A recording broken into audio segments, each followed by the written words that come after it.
La tensión aumenta en Crimea. El primer ministro ucraniano insiste en que no entregarán la región a Rusia, pero la realidad parece otra. El ministro de Exteriores británico, de visita en Kiev, asegura que la toma de Crimea por las tropas rusas es ya un hecho. Moscú defiende que sus soldados se mantendrán en sus puestos hasta que se garanticen los derechos de la minoría rusa. Sus tropas rodean bases militares y controlan los alrededores de edificios del gobierno en la capital de Crimea. La Guardia Fronteriza de Ucrania denuncia que aumenta la presión rusa para que sus efectivos se cambien de bando. Rusia y Ucrania cuentan con miles de militares en ese territorio en disputa. Vamos a conocer detalles de ese despliegue. Susana Román.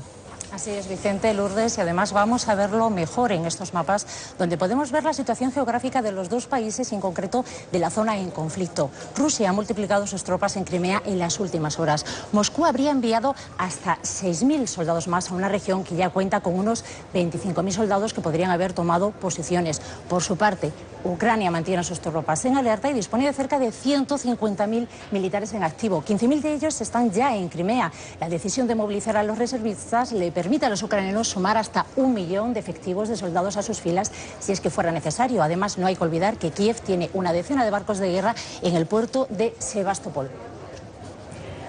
Así es el despliegue. A las tropas rusas se suman los llamados grupos de autodefensa que también han comenzado a asaltar sedes oficiales en apoyo a Moscú. Aumenta además la presión sobre los soldados ucranianos para que se rindan. Buscamos la última hora en la capital de Crimea, en Simferópol. Leticia Álvarez, cuéntanos. La última hora desde la capital de Crimea es que hemos dejado de ver ya destacamentos rusos porque ahora los militares rusos se centran en las principales bases militares de Crimea, intentan convencer a los destacamentos ucranianos de que se cambien de bando al bando ruso. Por cierto, que las últimas informaciones apuntan a que el principal aeródromo ucraniano situado en Belbek habría pasado ya a manos prorrusas, y mientras desde Ucrania que se apunta a que esta intervención militar rusa no ha sido espontánea, sino que responde a una operación trazada con anterioridad desde el Kremlin. Aquí la situación en Crimea ahora es de tranquilidad porque la minoría ucraniana y tártara ha decidido no salir a las calles y quedarse en sus casas. Palabras a ambos lados del muro. Los soldados rusos intentan que los militares ucranianos se pasen a su bando. Estos parecen tomárselo a broma, pero unos 5.000 lo habrían hecho ya, según las autoridades prorrusas de Crimea. Ucrania denuncia que sus militares son presionados por la fuerza. Tenemos miedo de que cualquier insulto, cualquier movimiento o un tiro que pegue a algún loco sea el comienzo de algo terrible. Los rusos, superiores en número, han levantado su bandera alrededor de esta base militar. Es una de las 3 que bloquean. Dentro, sus comandantes prometen obediencia al gobierno de Kiev. No creo que Rusia nos vaya a atacar. Nadie quiere una guerra. Además de edificios del gobierno autónomo, aeropuertos y estaciones, las unidades de Putin han tomado el control de carreteras y puestos fronterizos. Han destrozado los sistemas de comunicación, pero no han conseguido llegar hasta los depósitos de armas. Sus helicópteros y aviones de combate han violado el espacio aéreo. Los buques hacen guardia frente a la costa. Rusia tiene en Sebastopol la base de su flota del Mar Negro. 50 navíos y un centenar de aviones, miles de militares. Sus movimientos, según Estados Unidos, han permitido al Kremlin hacerse con el control de esta república autónoma. Rusia no se irá de Crimea.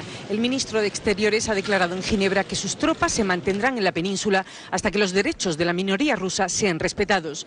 Sergei Lavrov asegura que las autoridades chinas le apoyan. Es una cuestión de defensa de nuestros ciudadanos y nuestros compatriotas. Es defender el derecho humano más importante, el de la vida. El presidente ruso ha aceptado un diálogo político, un grupo de contacto tras hablar con la canciller alemana. En Kiev, el ministro británico de Exteriores ha ofrecido una ayuda de más de 12 millones de euros a las nuevas autoridades. Tratan de confiscar la propiedad de Ucrania, tratan de desarmar al ejército.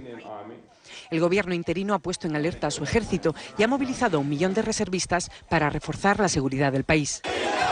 No solo preocupa Crimea. En Donetsk, la gran ciudad del este prorruso, un grupo de activistas ha tomado la primera planta del gobierno regional para boicotear al nuevo gobernador cercano a Kiev. El Kremlin mueve también la ficha de la propaganda. La prensa gubernamental afirma que 675.000 ucranianos han huido hacia Rusia, pero la información no ha podido ser confirmada. Moscú no cede, Kiev tampoco. El nuevo gobierno ucraniano ha incluido a Víktor Yanukovych en su lista de criminales más buscados.